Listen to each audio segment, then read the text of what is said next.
You guys wrote down somewhere, right, on your paper, what you think the antiderivative of x to the third is. Now, to help us with this understanding, to help us understand the antiderivative, I first want to just take the derivative. Now, you guys are very good with the power rule. It's like the easiest derivative to take.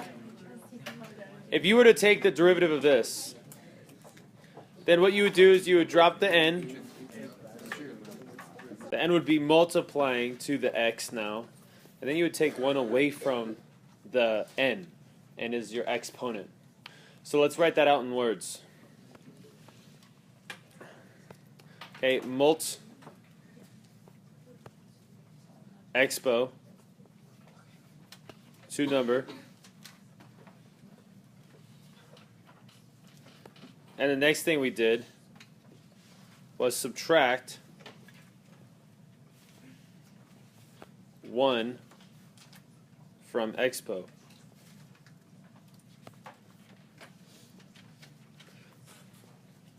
So how can we anti-do that? Since this is the derivative, how do we do an anti-derivative? So let's this is how you would write antiderivative. Use this integral sign. You'd put the x to the n in there, and then you would say dx. The dx, the x represents what you're taking the antiderivative of.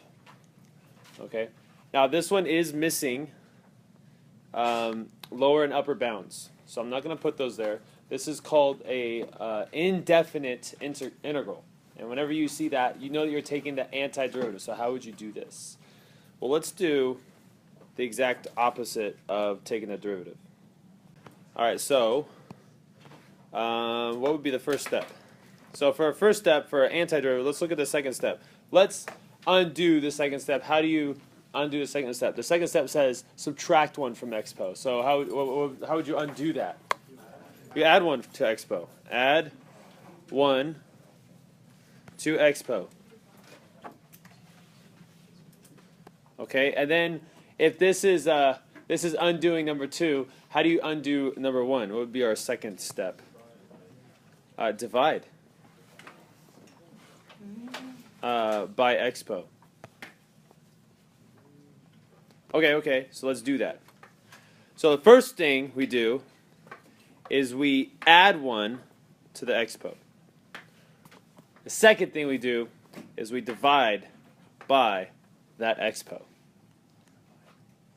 Okay, is everybody cool? Everybody's down? All right, let's see if this works. Okay, next page. Okay, we're going to take this and we're going to follow those steps. Here we go. We have x to the 3, and we're going to take the antiderivative of that. Now I'm gonna at the end there's an important step that I'm gonna purposely miss because I want to show you guys a different slide to show you guys the absolute last step. So what are we gonna get?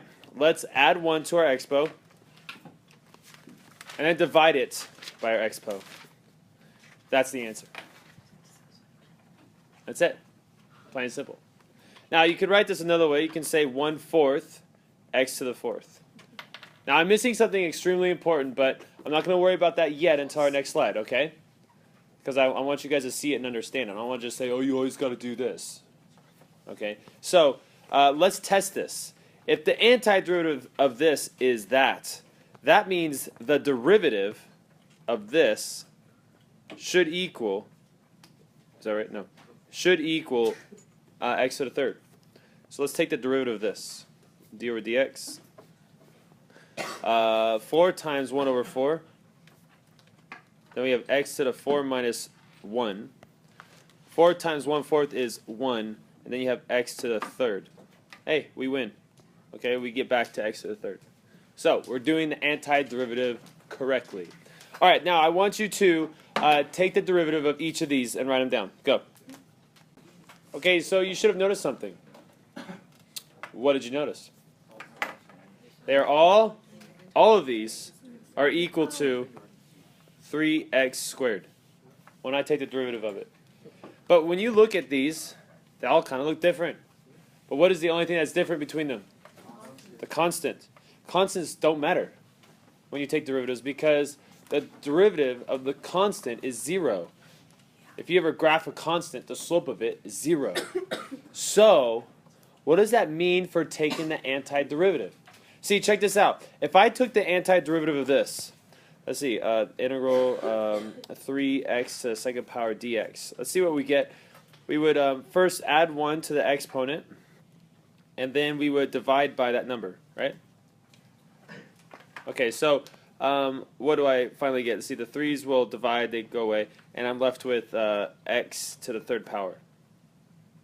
But wait, that just says x to the third power. If I took the antiderivative of this, how come I'm not getting these? I only get x to the third. And so we have to do something here. You always have to go plus c. Because we don't know what that constant is. If this is all we're given, if we're not given this information and this is all we're given, we don't get back to one of those because we don't know what the constant is. But there is a way to know what the constant is. I'm going to show you guys with this last one. Okay, so how would you know what the constant is? You can only know what the constant is if you get more information, if you're given a point that is on that function. So let's use this function right here. Let's say this function is f of x, let's name it. This is function f, x to the third power plus 5. We know that f prime of x equals 3x to the second power. Okay, now this is kind of like in a cloud over here, alright? And just for conversation's sake, if I plugged 1 into the x, what would I get? If I plugged 1 into this, what would I get? 6. Okay, so I have a point 1, 6 on f, right? Okay, so this is, we gotta pretend we don't know this, okay? We're given a problem that says that f prime equals 3x squared. And then we're also told that if you plugged 1 into f, you would get 6. This is all you're told for the problem. The problem wants to know, what is f? So this is what you would naturally do. You would take that 3x squared, and you would take the antiderivative of it. And you would get, let's see, we would go 3x to the 2 plus 1, then you divide it by 2 plus 1. And you get, see, that's 3, and those cancel out because you divide the top and bottom by 3. They both equal 1, and you get x to the third. But then you're like, oh yeah, plus c, because I don't know what the constant is. So right now, I'm saying that f of x equals x to the third plus c. So how can I find that c? We know this, that if we plugged in 1, we would get 6. So if we plugged in 1, we would get 6. Do you guys see what just happened? Can I find c now? What is it? This would be a 1. Now I have to subtract 1 from both sides. What does my c equal?